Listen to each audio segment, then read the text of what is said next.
trapped inside a creepy, confusing room, and the only way to escape is by using your brain. That is, of course, if a zombie doesn't eat it first. I'm about to go into a room with 12 other people. They're signing release forms right now. We have 60 minutes to escape. We're completely cut off from the outside world. No cell phones allowed. We're all filling out these name tags, and mine is, "Don't eat me." Our room is exciting. It's something that you wouldn't expect. People, really are consumed with the idea of a Sherlock Holmes adventure. Once you're inside, the clue-solving adventure begins. Are there numbers or letters? The first 3 letters of the color of the... You better be brief just in case the zombie is close. And just as you start to make progress, Well, my thought is what's missing. We got it! there's another challenge: avoiding Dr. Oz, a brain surgeon turned zombie after a failed experiment.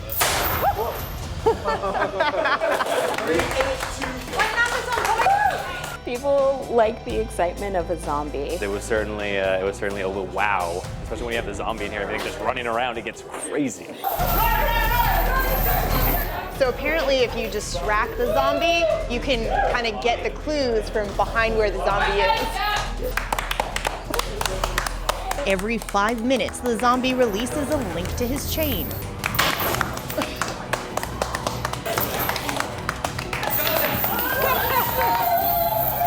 The highlight for me was having to sit there and run circles around the table so that we can avoid the zombie. I mean, it was chaos, but it was organized chaos. This really is an experience that forces you to communicate and think on your feet. Or in my case,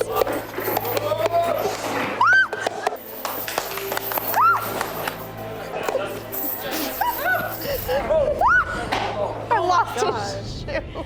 bare feet. I was determined to get all the clues, so I was like just really thinking about them and trying to work them out. Some fell prey to the zombie, while others were determined to solve puzzles, answer riddles, and unlock clues up until the very last seconds.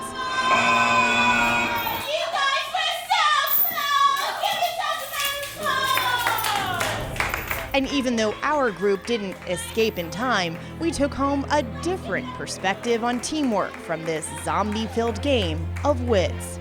Highlight, probably when I was high-stepping away from the zombie. That was pretty good for me. I still felt like I had some athleticism. It's fun to embrace it. It's uplifting, It's kind of like lets everybody kind of be the person that they want to be. I don't know. I think zombies rock.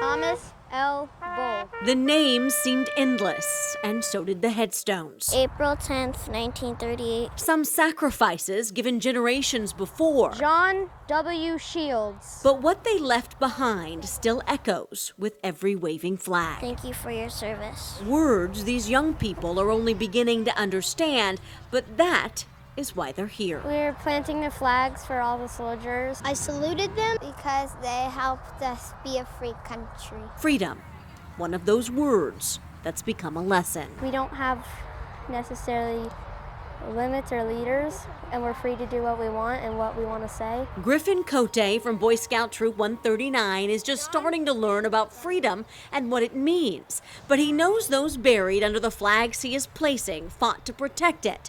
And for that, he is thankful. And I can be at home with my family and be happy. Tim DeHart has come to the LA National Cemetery every Memorial Day weekend for 10 years. He's old enough to know that freedom isn't something every country has. They have to hide their true sexuality or religion from their government, or else they'll be, persecuted. And in America, that really doesn't happen. And that's why thousands of Boy Scouts and Girl Scouts gave up their Saturday to salute the fallen. They could be out doing whatever it may be with their friends and their family, but they're here to honor the people who really just did everything they could to help us and to make our country the way it is today. Despite the fact that there are more than 88,000 people buried here at the Los Angeles National Cemetery, the graves were covered with flags in less than an hour. That's because so many volunteers showed up to help. Frank H. Elliott. Leaving a sea of flags for the world to see. A small gesture for a big sacrifice. I know they fought for me. And a waving reminder that freedom is far from free. Joy Benedict, CBS 2 News. They are training. Slowly open that nozzle. For a job not everyone can do. Can everyone find their pulse? Making a career out of saving lives. I've always wanted to do this. Molly Martinez has wanted this since she first saw a big red truck. Now at the age of 18, she says proudly, I'm an aspiring LA City firefighter. don't let her size fool you. We're capable to do it just as well as men are. She signed up for a 2-day camp for teens held by the LA Fire Department. But look around.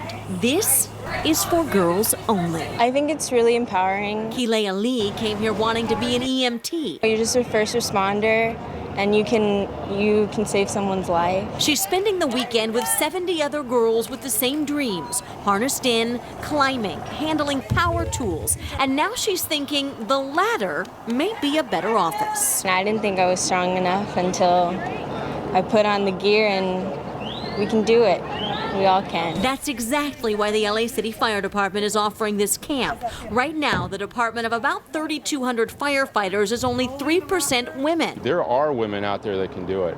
You have to target recruit. And who better to prove to these girls that they can be a firefighter? Doesn't that feel awesome? Than female firefighters. This is a passion for us. Lieutenant Kim Green works in Oakland. She and other female firefighters here are volunteering their time. If we get enough of these going, then, it won't be, such a mystery to young girls. Like, they'll be like, oh, I can be a firefighter. And of course, one of the most important lessons is learning just simply how to put all this gear on.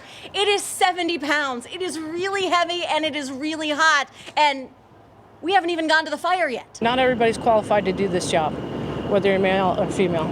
But you give it a try, you work at it. And that's exactly what Molly and Kilea plan to do. This is the now that girls can do anything that they want to do. Work hard, dream big, and someday save lives. Joy Benedict, CBS 2 News.